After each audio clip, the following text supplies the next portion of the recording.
California sycamore leaves that are each crafted from metal and fabric and then burned, and just to have this situation of a person, or maybe even a challenge to a collector to own an artwork and live with this. And there is actually a collector that owns one of these pieces, and they live with it, with their furniture and their living room. This is always there. And what kind of a dilemma is it with a piece that's suggests always being removed? So here's some more details. This is a project, the biggest sculpture I've ever done in Los Angeles, and it was for the MTA, and I went into their archives and just gathered some of the ephemera, something I'm very interested in, and found these kind of weird sort of mystical symbols to me, or mysterious graphics, and then sort of pulled them out, and then we made seat fabric that runs on most of the lines. It's almost system-wide. And it's graffiti resistant, apparently. Nobody tags it, which is nice. And then the really nice thing is I introduced my initials, my husband's and my initials, into the fabric, and they have no idea or concern. So this is running all through Los Angeles on the transit system. And this was a project for the Frieze Art Fair a few years ago, and I caught wind of these VIP cars that people get access to at the VIPs get to use at the fair. So I proposed, they said I could maybe do one car, but I proposed a whole fleet, and Rover was the sponsor, and so they did a whole fleet. And I just was interested in how in London there's this cacophony of advertising on all the taxis, and what would it mean to sort of suspend that, to have something that felt like advertising was about to happen, but then it's sort of stalled, and these become these sort of horizons. And what was interesting is for the duration of the fair, you could be in some very strange part of London, and then, you know, all of a sudden, oh, here's the end of Rover, I guess. You would suddenly see this. So you start to get this kind of the tentacles, the grasp of the fair in these strange places. You might just kind of get a sense of how expansive it was. And it was interesting to be in one of these too, because you're kind of inside the sculptural object and the viewer is on the outside, and it was kind of a nice exchange. This is, I don't know, some of these images are in here for strange reasons, but this was, I'm very interested in textiles and tapestries, and this was a graphic for a project at the Hirshhorn Museum where I wanted to give the sense of stitching the windows, and ran this throughout this kind of undulating space, I guess, as if it had been run through it had been crocheted or run through a sewing machine, and then also kind of addressed through color and motion this Liechtenstein and this really incredible de Suvro piece in the background. And then at night it does that. This is an ornamental bed made out of corian, solid corian, carved from a CNC machine. And for me, it was very important to have this level of technology that gave a sense of something very hand-carved, but something that was very imperfect also. So to have this sort of, well, just, you know, this kind of science that to try to kind of program in sort of an algorithm where it can't quite be as good as it should be was kind of an interesting thing. So these flowers are kind of emerging almost like scar tissue, or like trying to come through but kind of holding back at the same time. That was kind of an interesting thing. And then to also this really hard, cold material trying to be fabric, trying to be quilted fabric. And then I had to do it out of wood just to see. It's plywood. And that's something that's very interesting to me, is having a material trying to be something else, or trying to shift into another. Oh, this is another wild card. Some barbecues that were in upstate New York as sculptures that function. They had these kind of scrappy little foil contraptions, and I was invited to do something that maybe had a relationship to the landscape. And in that landscape are a lot of local farmers doing organic farming. And so the backside of the fox on the left is open. I have a turtle that's, the shell closes as kind of a smoker, and a frog the same. But this becomes one of these red sculptures in the landscape, which I really love and really loathe, but this kind of commenting on that.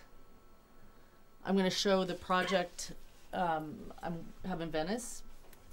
This space here is the oldest space in the Arsenale, which presented us quite a few challenges because they've just recently spent millions of dollars preserving the ceiling, which means you can't put one nail, tack, hole, anything in the ceiling. And my project was to do something very elaborate, to do this kind of tapestry string piece back and forth. So we have spent a lot of time making adjustments to how we can introduce this idea into the space, as well as some chandeliers that would penetrate this but can't be screwed into the ceiling. So it's, anyway, it's been quite very interesting set of challenges.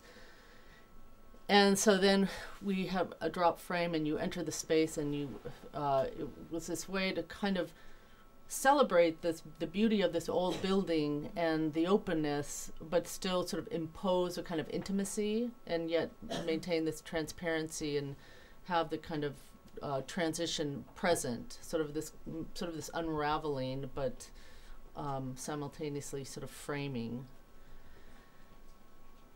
And these are chandeliers that, because of the openness of the space, was also very appealing to me. So this becomes a sort of invitation for birds. And the performers who are in the space right now are very special people from the region who have an ability to sound exactly like birds, and not just like a whistle, but like the precision of the verisimilitude is extraordinary, and they sound like thrushes and songbirds and robins and just about everything. So they're in there, and they look like viewers. They're dressed in a very casual, they're dressed like anybody here, and they're walking around, and they are making these amazing sounds. This is a project I just want to go back to because it reiterates my interest in transforming a material, and it was a project for the Opera House in Oslo, and this was a competition. I was shortlisted and won the competition. And it's a very beautiful building. And meeting with the architects, the first thing I asked them was, what's the fabric on the seats? And they said, oh, well, we're going to invent a color. So I knew I was dealing with something really interesting. So this is kind of a simulation of the inside. This is my proposal board.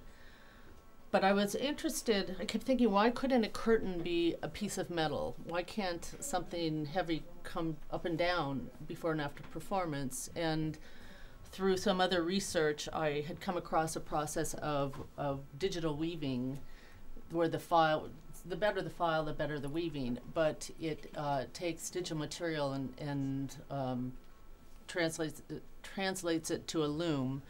And this was my proposal. In fact, this is the final image, and knowing the color of the seat fabric, when we shot with the photographer, we shot the foil. This is actual just kitchen foil. We put pieces of color in front of it so it would pick up as if it were reflecting the seats. And this is it in the, this is in situ. So maybe you're in the audience and you get this perception that this is actually reflecting seats, and that you might look for yourself and this reflection, in which case, I mean, maybe that's what people do when they go to the theater anyway. So this is actual fabric.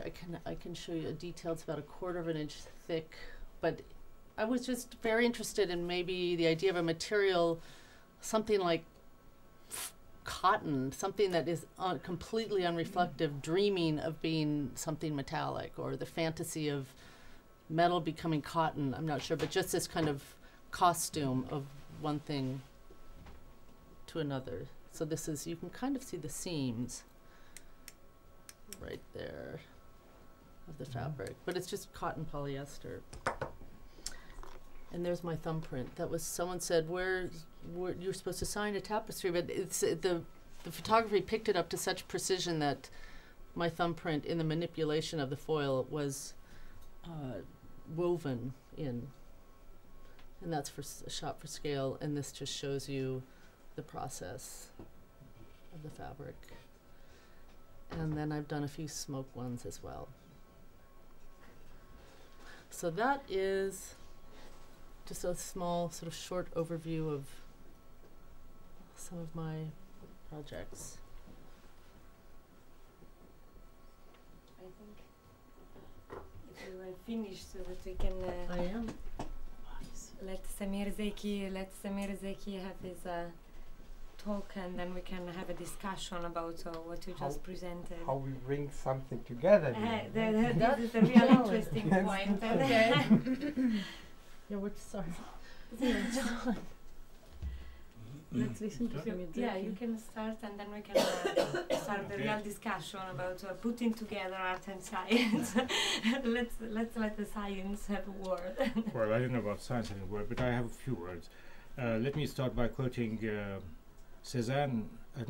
Matisse, who said that seeing is already a creative act which demands a great deal of effort. And I think all that we have studied about the visual brain in the past 50 years has indeed shown that the old notion of an image of the world being impressed upon the retina to be interpreted by the brain is wrong, and that instead the brain constructs the world that we see. So that is indeed a creative act. And I really thank you, Alexander, and thank the Sharing Foundation and the Gallinelli Foundation for bringing this meeting or the neuroaesthetics to Venice, because nowhere, no city, no other place better illustrates two competing tendencies in science, and I suspect also in art, than Venice. Because on the one hand, you have the beauty of Venice, the wholesome beauty of Venice, which of course lovers and artists have talked about. And on the other hand, you have got this beauty that lies in the particulars, which together constitute the beauty of the whole. I think neuroscience has got something to say, a little but perhaps not much, about both. And it also, by looking at these two competing tendencies, we can understand something perhaps about the beginnings or the initial segments of studying the process of creativity, because creativity can be defined, at least in my terms, as the capacity to see new relations which had not been seen before. And the most striking example of this is, of course, in the case of synesthesia. And I mention synesthesia because people who are synesthetic see words in color or notes in color, and it is due to special kind of connections in the brain which are not present in non-synesthetic people. So we've got two tendencies then: the study of the particulars, and an artist, I assume, and I'd like to hear your views about that presently, an artist has got to pay attention to the particulars, but the artist also brings all the particulars into a whole in the end. And we judge it as successful largely by the whole. Now, I sense, perhaps not in this room, perhaps not among most artists, and perhaps not among most art historians, but I sense a deep hostility among some people to the tendency of neuroaesthetics, as they see it, to be what they call reductionist. And I can exemplify this by one email I received from someone, anonymous, saying, "I hope you go to your grave before you," which I probably will, of course, before I discover anything useful. And the other one, was before I discover the sources of beauty. And the other one, the other one said, and the other one is actually on the website, so it's not anonymous. It says, "I hope that Zeki fails." Now, why would people whom I've never met, whom I don't know what they do, why would they be quite so hostile? And I think this is an interesting issue to consider. the single greatest cardinal failure